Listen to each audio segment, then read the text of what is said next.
Hey students, it's Friday. I just wanted to show you the results of Mr. Powers and my data collection. So if you have not gotten a chance yet to watch the first video, make sure you go back and watch the other video that's linked in the email before you watch this one, because in the first video we're focusing on data collection, and in this video we're making sense of grabbing all that data and putting it into a format that helps us to think about what's happening here with the motion of that marble. So here's the data that Mr. Powers and I collected. Okay, so we basically tested the data for the marble launcher at several different angles. And what I did is I wrote down the 3 different trials, the distance the marble went, so you can see that there's a little bit of variability in the distance that the marble went. And then what we did is we computed the average. We added them all up and divided by 3 because there were 3 measurements for each one, and we're going to be graphing the average distance that the marble goes. The reason why I'm doing this in videos is because we lost time due to the snow days, and the purpose of this activity is not to collect data. I know you know how to collect data. There are lots of opportunities in natural science for us to collect data. So for this activity, it's important that we focus on what's most important, which is understanding potential and kinetic energy, and also having a little bit of fun testing the marble launcher. You don't have to have collected all this data in order to have a fun time testing the marble launcher. So this will get us the graph that you will need in class to predict what angle you'll need to set the marble launcher at in order to be able to hit the target coming up on Friday or Monday of this coming week. And so let's go ahead and graph this. For the graph, I went ahead and I did a little bit of early work on this. Okay, so on the y-axis we have distance in centimeters.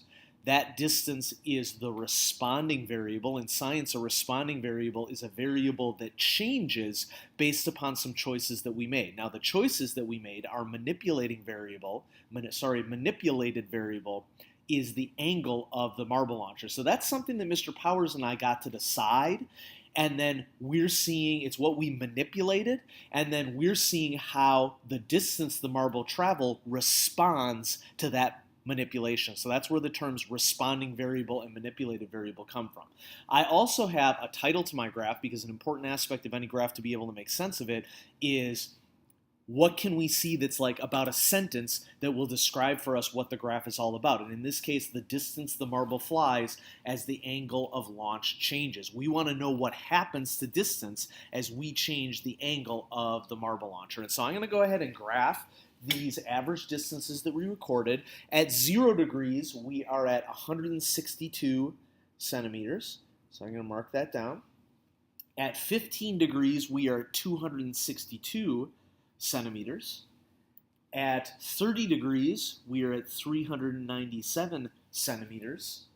At 45 degrees, we are at an average of 420 centimeters.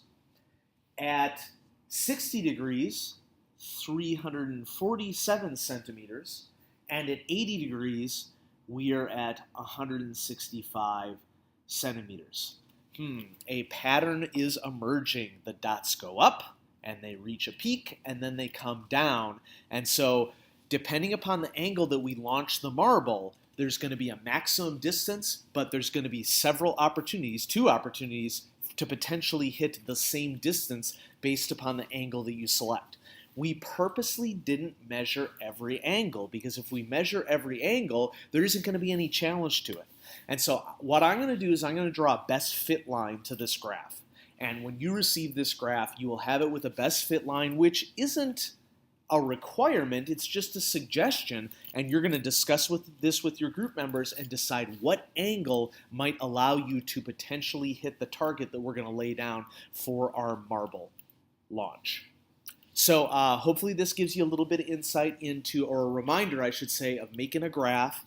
And the other video was a reminder about data collection. We're going to focus in class, though, on what this says about potential energy and kinetic energy while having a little bit of fun trying to hit the target. So hopefully you enjoyed. Okay, bye.